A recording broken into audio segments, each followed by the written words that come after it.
নমস্কার, public news next চ্যানেলে আপনাদের জানাই স্বাগতম। সংবাদ পড়ছি আমি বিশ্বজিৎ।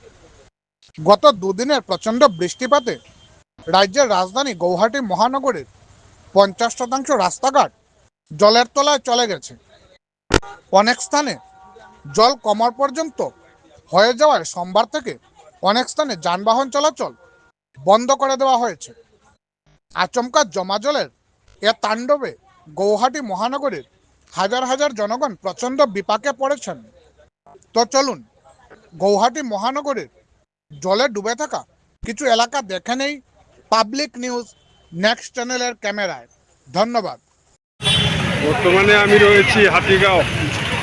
গত রাত থেকে অনবরত বৃষ্টি হওয়ার ফলে আসামের ব্যস্ততম শহর গুয়াহাটিতে আজকে প্রায় অর্ধেক রাস্তা জলমগ্ন হয়ে জলের তলায় তলিয়ে গিয়েছে। তাই রাস্তাঘাটে কীভাবে গাড়ি ঘোড়া চলছে আপনারা দেখুন। এটা হলো হাতিগাঁও পয়েন্ট। এই হাতিগাঁও পুলিশ আরক্ষীরা তাদের কর্ম নির্বাহ করতেছে। আর এদিকে কোনো গাড়ি ঘোড়া চলাচল নেই। যে কয়েকটা ব্যক্তিগত বাহন আছে সেই কোটাই চলাচল করতেছে। ব্যক্তিগত বাইরে সরকারি কোনো গাড়ি ঘোড়া চলাচল করতেছে না। ব্যক্তিগত অফিসও আজ প্রায় ছুটি দিয়ে দিচ্ছে, ওয়ার্ক ফ্রম হোম করার জন্য বলে দিয়েছে ওদের। তো এরকম প্রায় অর্ধেক গুয়াহাটি, রুক্মিণীনগর, তারপর কাহিলিপাড়া, জুতিকুচি, বেদকুচি এগুলো প্রায় সব জলের তলায় ডুবিয়ে আছে। আপনাদের দেখানোর চেষ্টা করলাম। গুয়াহাটি থেকে আমি রাজীব।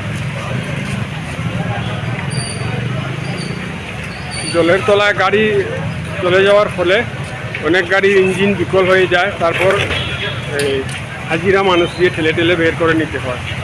অল্প আগে খবর পেলাম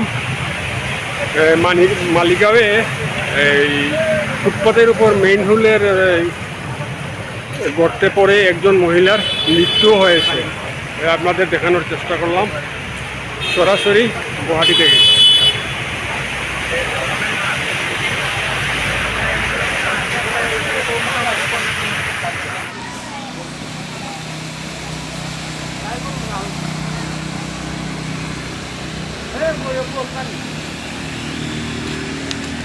kamu dengan kita